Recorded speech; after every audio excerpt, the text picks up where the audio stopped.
future of education look more like play than pressure? Well, today's guest, Anthony Hall, also known as Grandpa Stork, he is doing just that because he's an educational trailblazer, reimagining how kids learn through creativity, curiosity, and kinetic intelligence. He's the founder of the Rose of Education organization and mastermind behind Grandpa Stork's House of Flying Dragons. Anthony is building bold, new learning ecosystems, and he is definitely getting people to see education through a whole new lens. And with that being said, welcome to the Power Transformation Podcast. I am your host, Alethea Felton. And if you have not done so already, go ahead and follow and subscribe to this show. And I thank you for your continued support. And we're on all platforms, so I look to see you there. And I am just so grateful for you joining Anthony and me today for this conversation. We're going to begin with our affirmation as we always do. I'll say the affirmation once and you repeat it. I am a fearless innovator, turning imagination into influence and lighting the path for future generations. I am so excited to have Anthony Hall, also known as Grandpa, and Grandpa Stork, capital STORK, and we'll talk about that here on the Power Transformation Podcast. He is moving and shaking, doing so many incredible things for so many lives. So welcome to the Power Transformation Podcast, Grandpa. Hey, thank you, Alethea. I'm so honored to be here and listening to your shows and the wonderful guests you've had. So I'm definitely honored to be here. Oh, the honor is all mine. And I'm so excited that we were able to connect through our mutual friend, Candace Snyder, who's also a Yeah, give a shout out to podcaster. Candace. Yeah. Yes, Candace is such a good-hearted person that sent me so many wonderful guests, and just her spirit just lightens up a room, as does yours. And I'm just excited about this. So we're going to jump into this where I always like to ask a fun, lighthearted icebreaker question. Okay, you are a well-traveled person. You've been to many places throughout the world. But what I would like you to answer is, what is the one place in the world that you have not gone to yet and would love to visit? That I haven't gone to yet that I'd love to visit. Mm-hmm. Egypt. Tell us Yeah. more. I mean, I've been to. No, I should clarify that. Okay. I've been to Egypt, but only on a layover for a day, so I didn't get a chance Doesn't to count. Yeah. go and see. That really doesn't count. But really, history is something that I've gained an appreciation, a love for, and Mhm. especially in my travels, as I've been to countries, especially one of the first countries I went to was Germany, and a beautiful country. But then you see these old churches and walls that were 1,000 years old, and even here in Ireland, you have these Neolithic constructions that were 4 or 5 thousand years old, and so it's really been to see history live and ex- and really have an appreciation for the ingenuity and imagination and creativity Mm, of our forefathers and mothers. So yeah, no. yes. So but yeah, Egypt. I'd love to spend some more time there, even though it's hot. But that's all right. Just kind of the vibe. But there's so Mm. many places. There's so many places. Jamaica. I haven't been there yet. Not there. We'll spend some time in Okay. Jamaica too. So Mm-hmm. Yeah, that was a stop there when I was on a cruise, but in terms of actually visiting and traveling, not really. But I like what you said about Egypt having the creative innovations and, just the whole theme of imagination. And that's a big part of what you do, and we'll get into that. But what I'd like to ask you now simply is, who is Grandpa? who is Grandpa? Well, and really, I had to answer that for myself, and really kind of grow into that and really just embrace that, 20 years ago, I watched my daughter become a mother. I was in a delivery room. What a blessed miracle that was. And Mhm. to welcome my first grandchild into the world. And so, um, and it was the opportunity then to kind of relive my life. And, you think about all the things as a parent that you maybe wish you would have done, or you wouldn't so uptight about things, and you wish, I've always thought myself that I was going to be the type of father that would be a fun dad, blah blah blah, but that didn't Mhm. end up how it worked out. But being in grandson's life, very early on, his first cries, his voice, I love his voice still. So, Mhm. and that really opened up to me to think about, yeah, who am I? What have I been? What has my life been? And so I'm holding my grandson in my arms, and it was a transformative moment, to say the least, Mhm. because I was really actually kind of transported through time. First reviewing my life and what my life had been up to that moment. And, like many of us, I found myself wanting. And so I wanted to be able to do more. And so as I thought about it, I'm transported 50 years into the future. I'm imagining my grandson holding his first grandchild, and what will the world be like, and what will Mhm. state of education and opportunities. And my background is in not only in the construction trades, but professionally as well, has been the last 30 years in the IT hardware and software development field. And so that's kind And of where I kind of cut my yes. teeth and learn these processes. And so my role as a as director of sales and business development was to project into the future. What will be the trends? What will be the Mm. platforms that we need to support? What are the customers asking for? And where's the money going? Where are the state of archive and compliance going? And so at the time, I applied that. That kind of kicked in when I'm thinking about the future. Okay, so what's happening? What will the money be? What will we be looking at during the 2060s? And so, quite naturally, which was kind of interesting, what popped into my head as I'm holding my grandchild was like, okay, what? And so all this is going on just in this flash.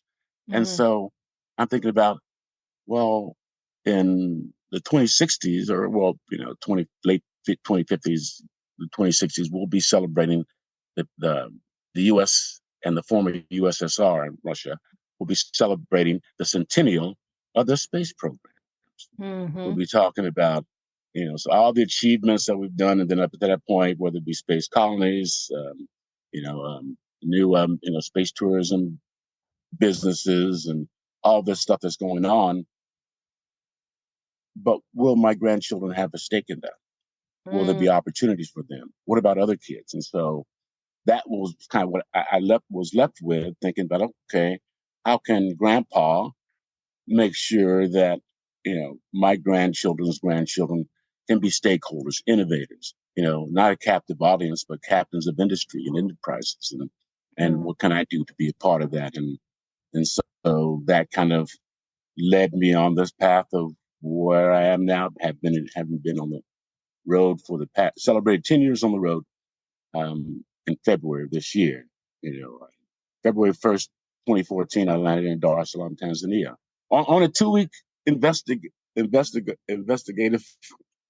trip to see if these concepts, for these Yeah. play-based learning concepts and Yes, games that I ended up and thinking I need to make for my grandkids. So and I landed there, and it'll be only 2 weeks, and now over yes. 10 years. So And let me jump in here because I'm going to definitely talk about that because everything you said was loaded but necessary.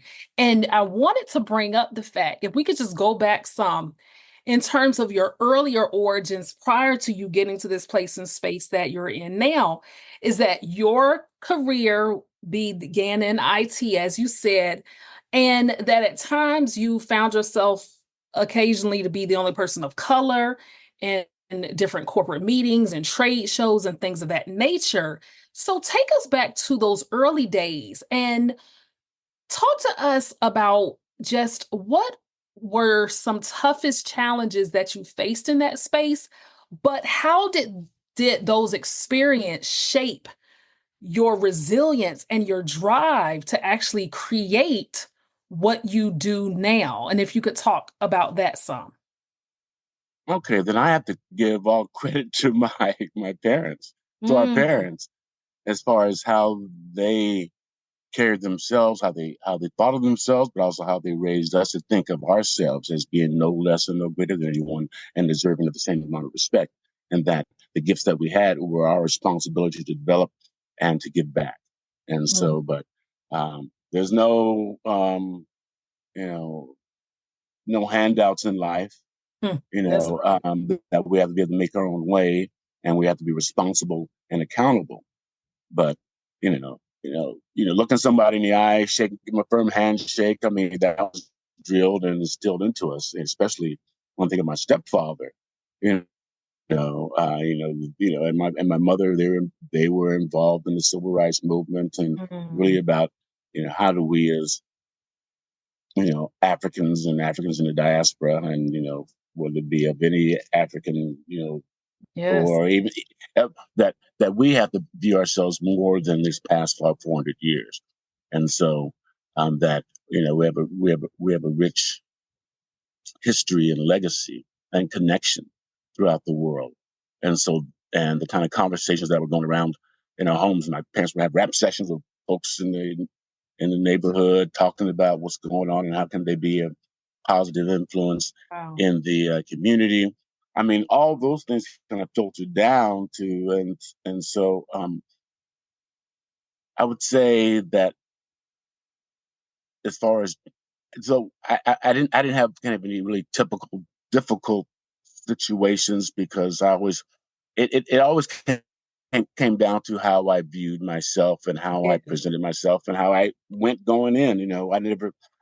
I didn't go into these situations with a chip on my shoulder. Uh-huh. I grew up in mixed neighborhoods and with school. It wasn't in predominantly white. Well, early on it was predominantly white, but that quickly changed. But I think it was the confidence in ourselves that our parents instilled in us and strength and resilience that Mhm. they didn't coddle us. Yeah. They held us accountable and responsible early on.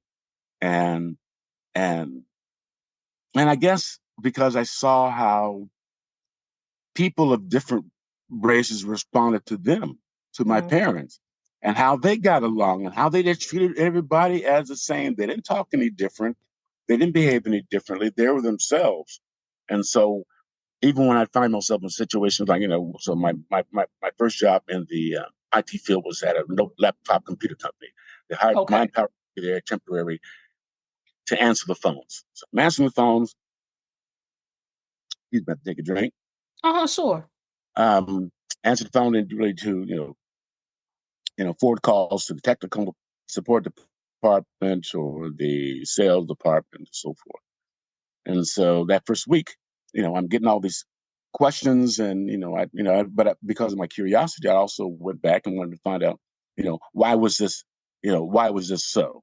I wanted to understand. Just even though I was just answering the phones, I still want to understand, and plus, I have interest in building things because, Mhm. early before the IT field, I was in the construction trades. Digging ditches, planting trees, building houses, fences, and decks, and so I had an interest in you know, high tech in the construction trades. Oh yeah, we Uh-huh. had so yeah, I need to talk about and so for me, that was on par with a laptop computer. I mean, the type of machinery that we worked with and tools that we had, and then a Mhm. laptop was just another type of tool. But then once I saw how the laptop was being put together by the engineers or the tech guys, and then it really that connection really became clear, to relate, how building a laptop and putting that together is not that dissimilar from building a house, putting in Mhm. electrical and plumbing and all that other stuff. So the veil of mystery dropped for me. Then I understood it's like, aha. And so by the end of the first week of me answering the phones, I was no longer transferring as many calls to the tech or sales department. I was able to answer them myself because I was getting a Wow. lot of the same answers, but then I was also able to share what I had learned as well. And Yes. so after that first week, they hired me full time in the sales department. That was in 1992, and I haven't looked back. Wow. Silicon Valley has been my playground and at school, and I got paid to go to school. I got paid pretty good to go to school, to go to these different countries, and to really appreciate that um, how we can turn our imagination into an application, into a product. That's what these cats were doing Yeah. in the early '80s and '90s, and being a part of that, watching that happen, and so that really and so because I was able to really relate um, that the technology process and creative process and the technical and engineering process of that with my background in the construction trades, then I was able to relate stories. And so even though at that time, yeah, this job I got hired into in the sales department of this laptop computer company, I was the only black kid there. Mhm. So but also I was older. That Okay. was the Yeah. thing. I was older. I wasn't, it was 92. I mean, I graduated in 1977. And Hmm. so that was 15 years later. And so I'm in my 30s. But I mean, I'm young 30s, as it were. And so, I, I had a base of experience as well. And so, um, and, and a more of a surety of my identity at that point, more maturity as well. And so I kind of sometimes I gloss over. I don't make that connection, but that played a big part of it as well because I was older Yeah. and comfortable myself and comfortable talking to strangers and being just it's just Exactly. about but ultimately it's really just about the relationships we build and how we open ourselves to relationships and taking responsibility for how we present ourselves. And so it's like something that your interview with Michael Gersh Hmm. a few weeks ago. Hmm. I enjoyed that interview, and he made a point that I really echo and really believe in is that when we take responsibility for everything in our lives, and we take responsibility for everything that's happened, for how things have gone, and no longer looking to Hmm. blame, but just realizing what our role is and that we have the power to that. We could have changed that narrative with a few decisions. We can look back and see Yes. that, and so we can understand the trajectory of our course to this place that we now find ourselves. So And we let have the me hand of that. and let me just kind of add in here too is with that experience in IT, coupled with the birth of your grandson, talk about the vision you had for stepping outside of that realm and creating your own business, your own platform. Okay, So right, let's talk about that. How did that vision come about?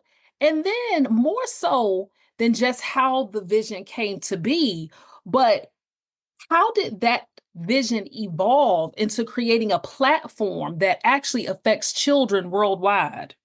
right. Okay, well, great. Mhm. No, I appreciate that question. That's a great Yeah. question. And so when I thought about, okay, how could I help my grandkids connect their gifts and cultivate them in such a way that they could see themselves as having a career in the IT field, whether in coding or programming or as an innovator, like I said, turning their imaginations into applications, being able to articulate that. And so I was looking for games. I wanted to find games that maybe out there that I could help point them to that would you know, would would engage them. And looking for what would engage me if I was a kid, because I consider myself a big kid anyway.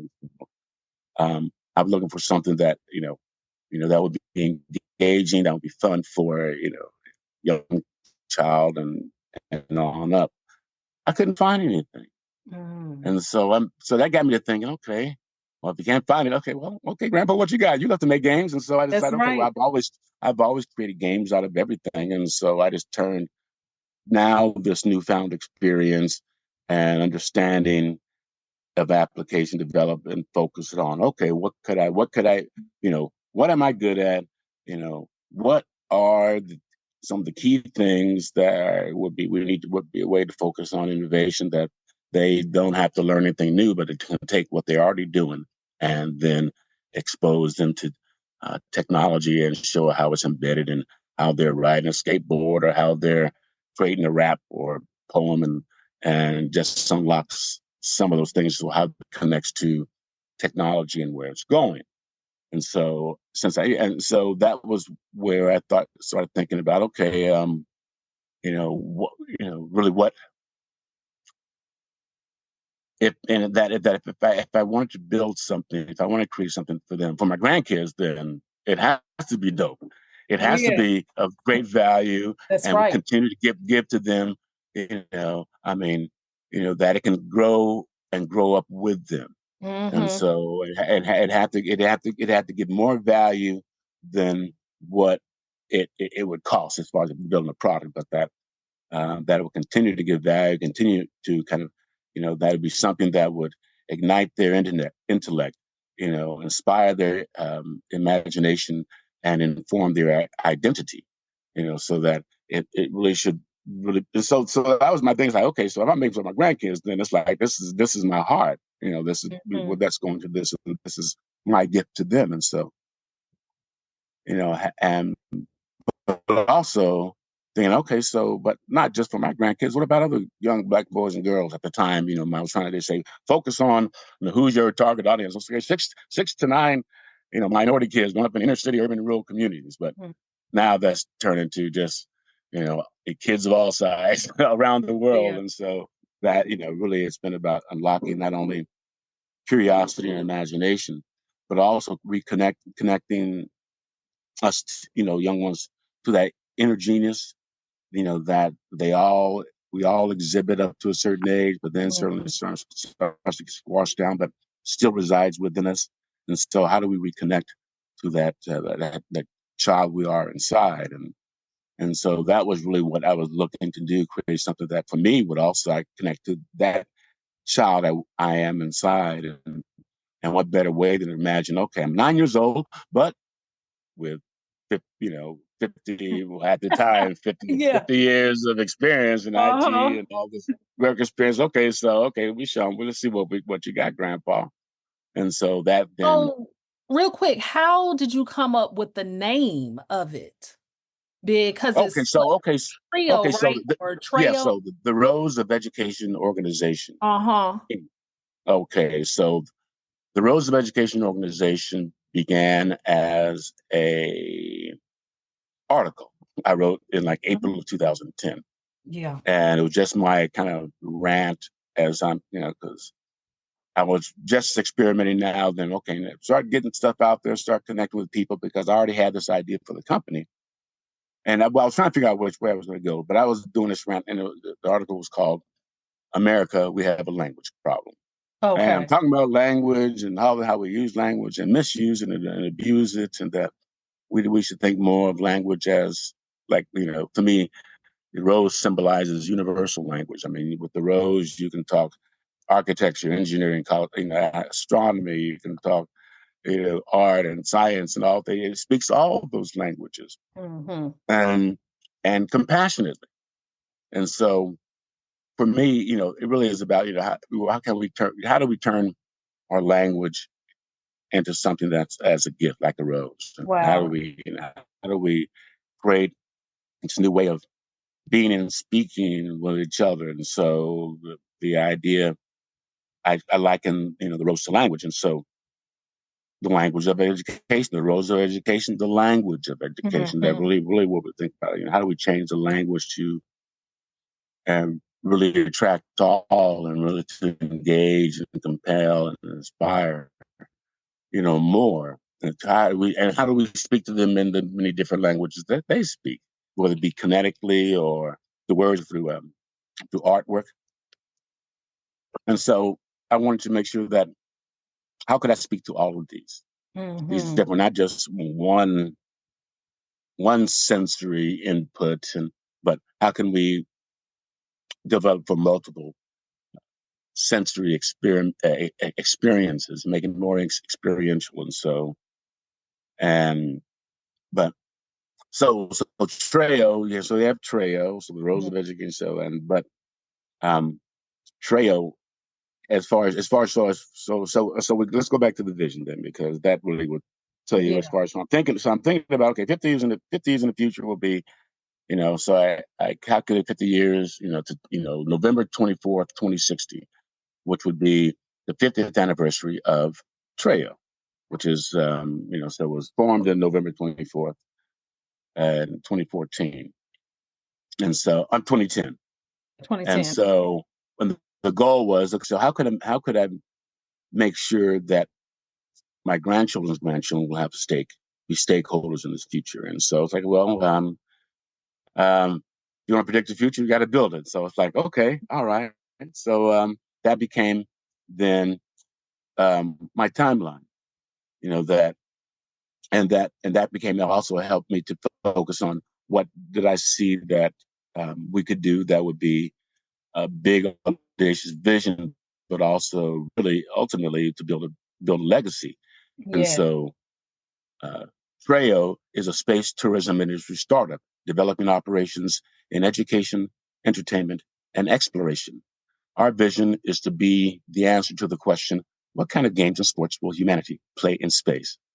First thing Mm. we get thinking about is Treo. And so we're developed. So that was kind of the vision, that we will develop the games and sports humanity will play in space, but we'll also um, make sure that the children of the world are, like you said, not captive audience, but are captains of industry. And so that the platform, the company would then be not only reaching out to my grandkids, but the grandchildren around the world, and that it could be a vehicle for them, that these games could be a way to, identify, nurture, and cultivate these young geniuses around the world Yeah. and make them a part of this grand vision for the future. Because in 50 years, they'll all be grown. And so we're looking we got to build now.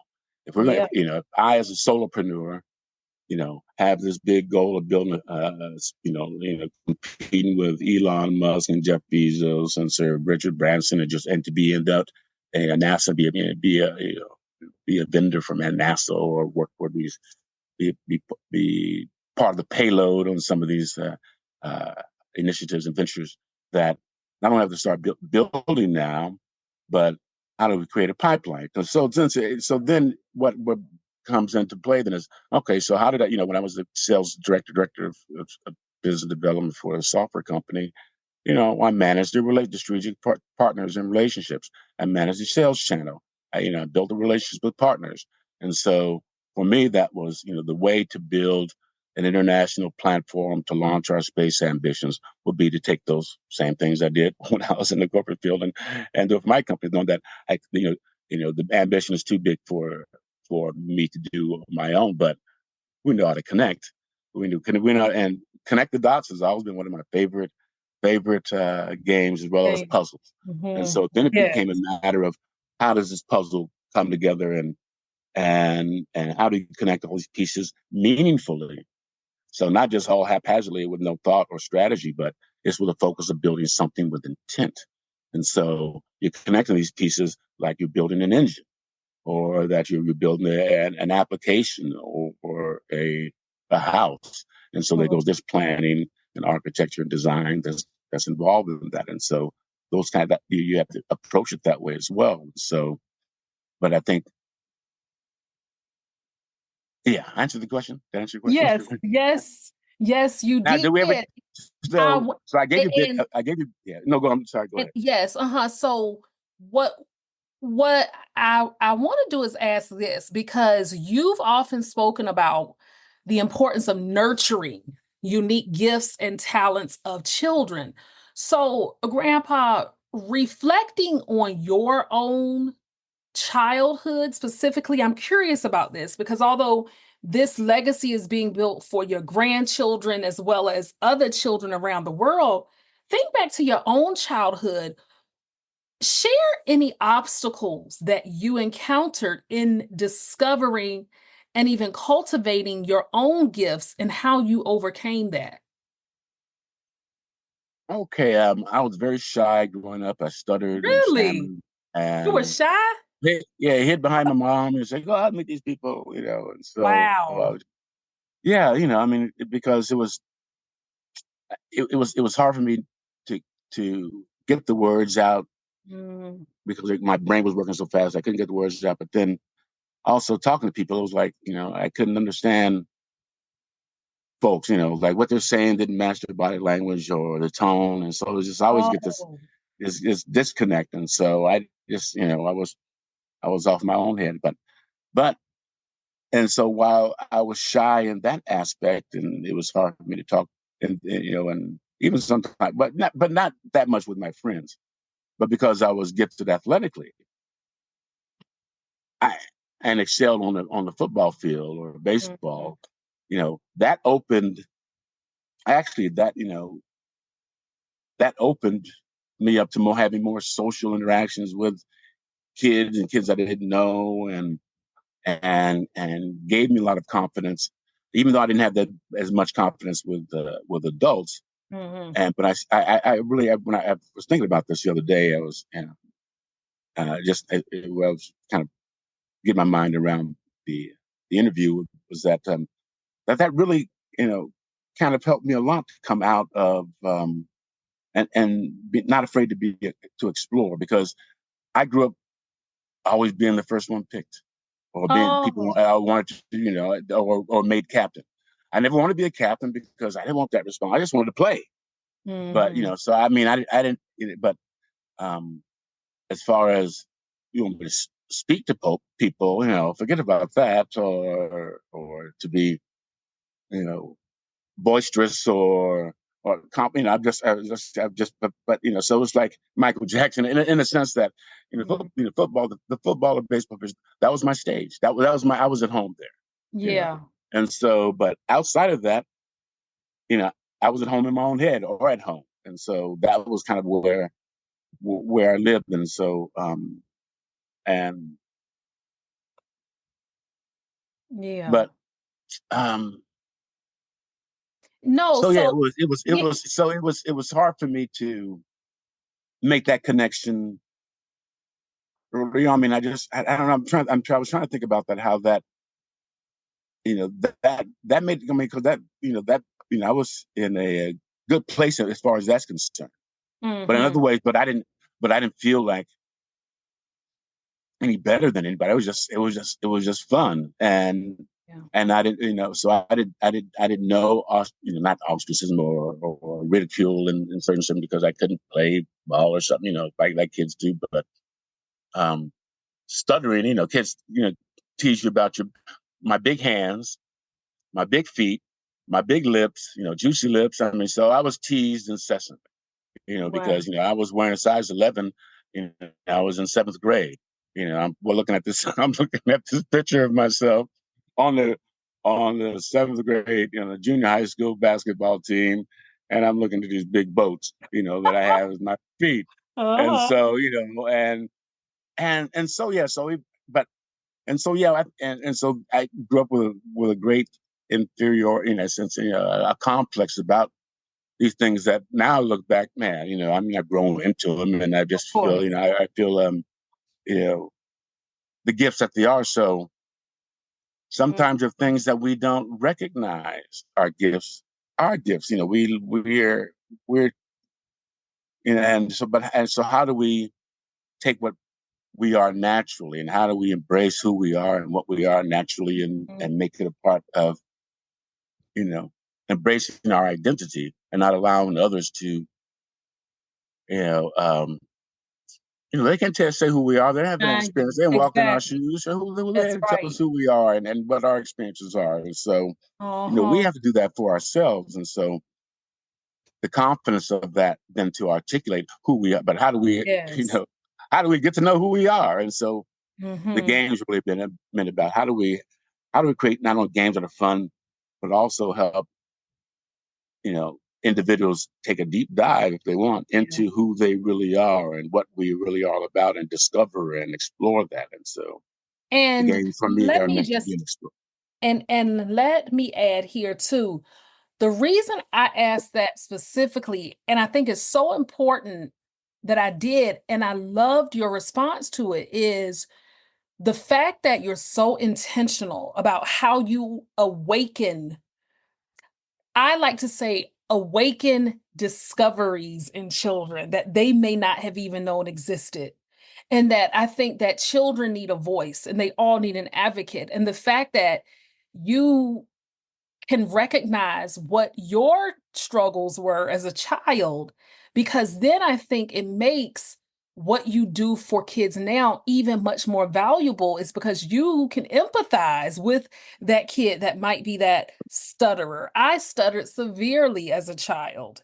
So I understand that. I understand that if you don't grow out of it after a certain age, you'll still have that stutter. I still have it, but in public speaking realms, it's okay. But in private and with my close friends, you hear it a lot sometimes. But in the public light, you don't hear it. I've learned how to control it. But also for that kid that was shy, I was never shy. But in terms of that shy child, you give that child a voice also. And so that leads me to just kind of take it to this place in space of the fact that yes, you are called a grandpa, but also sometimes you see that word combined, grandpa stork, and stork is in all caps. So I'd like you to share with us what the creation of stork, and of course you will tell us what it means. I have it already, but I want you to share that, what the creation of Stork, that platform represents. It represents, yes, a merging of passions for fitness, tech, etc. But I want you to talk about how Stork will actually shape the future of education and transform wellness for kids, along with a lot of other things. Okay. Well, so the stork. Yes. It's really and it's a component in the overall vision. Building a space tourism company.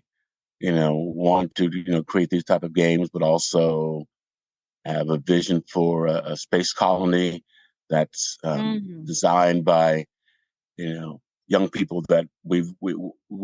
So November 24th, 2060, you're invited to a 50th anniversary party. So we'll be unveiling and inaugurating the Eden 3 moon colony. The vision is this will be a sustainable habitat, off-world habitat designed by youth and STEAM teams, trails, roads, rocket STEAM teams in places like East Africa, India, Cambodia, Nepal, all these, emerging countries that these kids who grew up in these villages and mountainous villages and Mhm. rural, urban slums, and that they will all have been a part of its design. And Mhm. so when you're building something like that, that's fine. Okay, so there's a lot. It's going to take. It's a lot of pieces and parts. And so the stork came together initially. I said, okay, so what, what, what do I really, what do I want? My vanity project was not vanity project, but my kind of dream and goal was okay to Yeah. build a flying surfboard, like a Silver Surfer. Okay, so because that was my first thought. So how can I help my grandkids, get into tech and get interested in that? That's okay. We like superheroes, like the idea of flying, and so okay, Grandpa's gonna build your flying machine. Mhm. So it's like Nathaniel, build your flying machine, and so we're gonna learn how to fly together.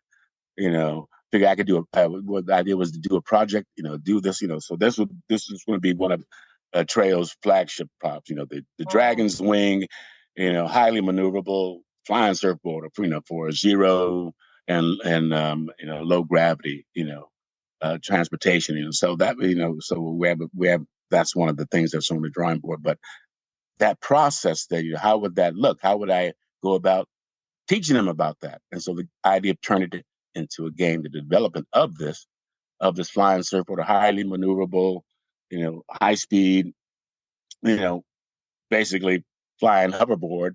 How would you build that? How would you design it and engineer it? And what not only how you build it, but what are the physical and mental rigors on the human body if you're Mhm. on something like that?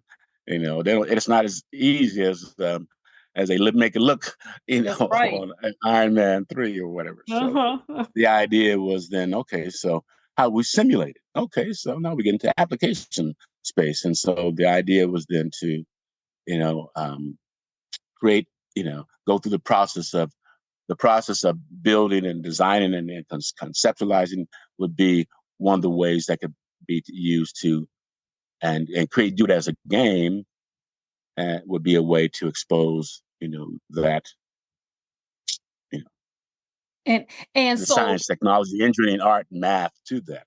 so And so the acronym itself, STORK, share STORK, right? what Okay, that means. okay, okay. So STORK is an acronym, and it really goes into explaining what the organization, Treo, is all about, and what our focus is on, and how we're, and actually employs this acronymic naming convention that we're using, which is actually one of the games, the literacy game, using acronyms as a way to teach coding and programmatic concepts and skills. So we're introducing, even through the names of the games and even with Grandpa Stork, that concept. And so Stork, so the first one, first definition is space tourism, Mhm. Operation Real Kids. Real and kids are also acronyms, which I would, explain, and Okay. it goes into it really starts to demonstrate the concept of how you can turn acronyms into a language, and we're looking at turning Mhm. acronyms into a machine language, to programmatic, you know, large language model using acronyms, and Mhm. so we're starting to demonstrate that through even just the name like the stork, and so Operation Real Kids really is about getting kids interested in, so space tourism. So it's the education part of our focus has been first. And so what I've been doing the past 10 years traveling around the world is exposing these games and making partnerships and identifying organizations who've, who've seen the vision, they're kind of early adopters of the games that have conceptualized and prototyped and gone to these different places to test and get some, to iterate and feedback on. And and so as we do that, that's how it's kind of been being built. But so connecting, making sure that these kids then would be part of that effort to identify out of these groups, those would be part of the team. Those part who will be one part of the Rose Steam team that will be using to that will Mhm. be leveraging and coaching and mentoring, and that they become the leaders and use their creative geniuses to help develop this way forward. I mean, Mhm. they're the real ones who have all the answers, and so we want to give them a platform to be the developers, be the innovators, and so the real kids, these are the ones who will be part of our space academy, our space arc, and so we get so I mean the real kids. We're creating a space academy for them called the Space Arc.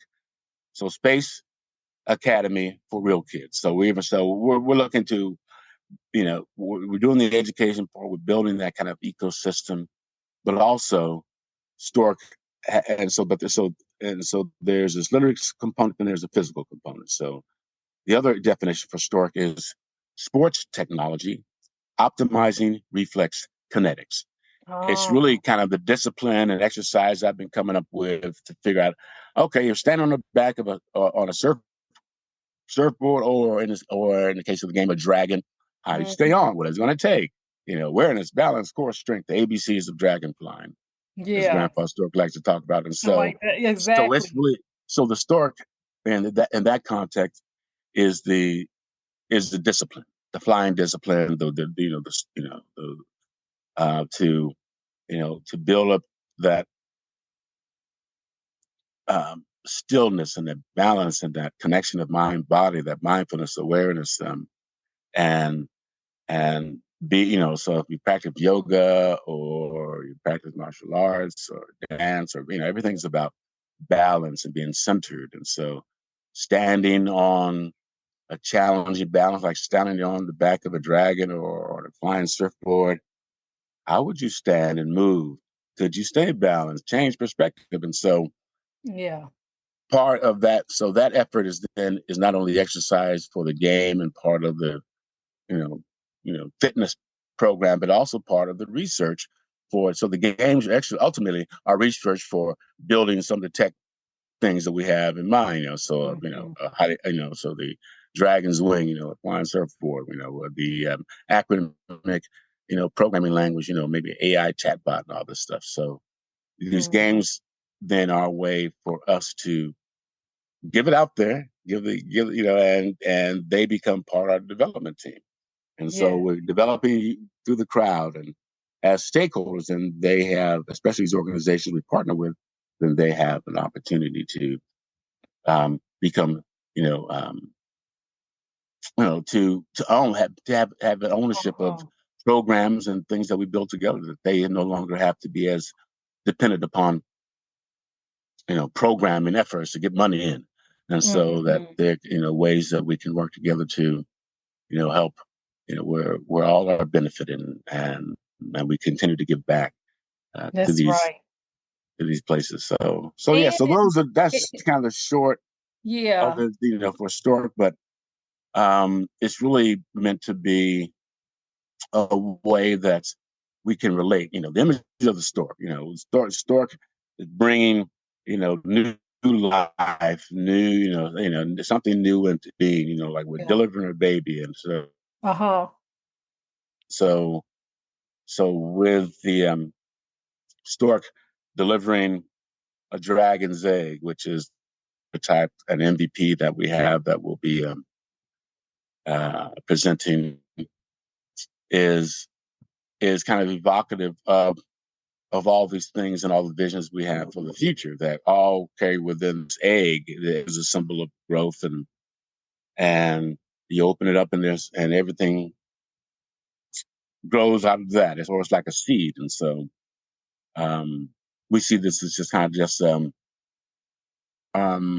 unnecessary, and so there will be more that will are due to come. Mhm. And so Exactly. we're just 14 years into this 50-year business Yeah. plan and vision. And Exactly. so, and for me, And that was one of the things to do different, not to yeah. be, Mhm. not to try to say what these ideas are, that we birthed them. For me, I thought it was like a truly birthing process of giving birth to these concepts and ideas and, giving them a name, giving them a place to live online, and you speak them into existence through all Mhm. the conversations with people and all the background you give to them because of your story. And so doing that and and honoring that and not trying to say this, this is how you're going to grow up and this is what you're going to be. It's like I wanted to take the time to see what did Trail want to be? What did the real names game or what did the Dragon's Egg? And, what did it want to be?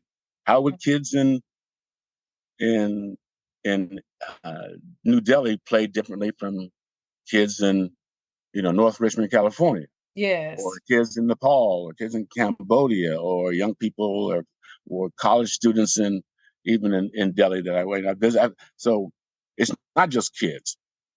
I visited colleges and universities during my time, 2 years in India, and so we did a lot of the game development and play and speaking engagement there, talking about the idea of imagination as part of the innovation and ideation process, Mhm. and play-based learning being something that needs to be can help return curiosity to the curriculum, but also the drug abuse prevention organization in Tanzania, where there were about 12 men from 20s to their 60s, and doing Wow. the same art, fitness, and literacy program using the Dragon's Egg and the literacy game to help them tap into their you know inner youth. How would they, how do they view themselves in the past, present, and in the future? And, how do they express that through word or through their Yeah. body or through art? And so it's really Mhm. meant Multiple means. exploration. Yeah. Yes. And say if a person, because our time is starting to come to a close, but say if a person wanted to learn more or even see some of what you're talking about so that they can help in the cause as Mhm. well as inquire about more, where's the best places that people can reach you online? Is it through your website, YouTube? Tell us about that. Yeah. Okay, on YouTube you can find me. It's Grandpa Stork. So at Grandpa Stork, Hmm. at YouTube. Um, Also LinkedIn, and so I mean the Roosevelt Education.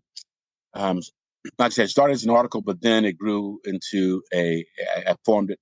I brought it online and gave it a home on link as an open the LinkedIn open group. So the Roosevelt Education, in September of 2010, I formed it as an open group so that I can start connecting with and create a place where I can talk to teachers, educators, mentors, Hmm. and technologists about these concepts, and to build that network and have a place where I could go and not have to look for them, but just have conversations there. And then when I was laid off in October of 2010, after being 13 years at the software company, Wow. um, a month later, I incorporated Trail. Yep. And that was, I kind of saw the handwriting on the wall. And so I kind of knew what I want to do, that I was going to start a company. The best way to develop educational gains for my grandkids would be to start a company to do that. And so that is Exactly. what, as Trails really focus has kind of been, to not only educate myself on what it would take, because I don't know anything about space industry, space tourism, about, Mhm. so I need to connect with all those folks. And so I spent a lot of time learning. The first Mhm. 3 years, just learning, connecting, networking. And then after that 3 years, okay, now it's time to take the show on the road. So in 2014, beginning February, so let's just take these concepts and see how they work in the in, in the wilderness. Let's Yeah. take this rose and see if we can plant it in the wilderness and see what comes up. And so we found fertile soil and Hmm. in every place that we've have traveled to. And Yes. so And the LinkedIn, yes, so I mentioned that about LinkedIn because so that's where I've been documenting this whole journey. that's right. And then And also when I tell you, y'all, he has a phenomenal LinkedIn page as well as just an overall social media presence in terms of YouTube, LinkedIn, etc. And he's definitely somebody that you want to connect with and learn more from. And of course, educators, principals, directors in school systems. His innovations, Grandpa's innovations, are absolutely out of this world. And, I wish we just had a segment where we could go through all of the videos and just look and see what's being done. But I do have a closing question for you. And just kind of summarize this in your own words, but when all is said and done, when that 2060 anniversary comes, what do you want your grandchildren to look back on and remember most about you? imagination. I think I kind of made the idea of the hashtag for trails is just Mm. imagine, just in that to just be able to imagine that, leave a legacy of curiosity and wonder and imagining and to dream, and that I was a powerful dreamer. Yes, indeed. That I was not being afraid to chase our dreams, because they inform us about who we are and what we can be. And so yeah, and by that time, I mean I'll be 101. Uh-huh. So And you will be that on right that there. day, and so And you right there. I'm trying to be here. That's I want to be. right. So besides the E3 moon colony, I want to be coming in on a prototype of the Dragon's Wing. That's So you think right. about flying in on the hoverboards. So I can see that. I can see that now. And I just thank you for instilling imagination and creativity into children globally around the world, even in certain countries where they might not have resources immediately to them. You are giving them a platform and a space and a place where they can just be and enjoy their childhood, but also think about their future. And you are indeed changing the world. And I thank you sincerely for being a guest on the Power Transformation Podcast. Thank you. Thank you, Alethea. It was an honor to be here, and God bless. Thank you for tuning in to this episode of the Power Transformation Podcast. If you enjoyed this episode, be sure to follow or subscribe, leave a 5-star rating, and write a review. It helps us inspire even more listeners. And don't keep it to yourself. Share it with someone who could use a little power in their transformation. Until next time, keep bouncing back, keep rising, and be good to yourself and to others.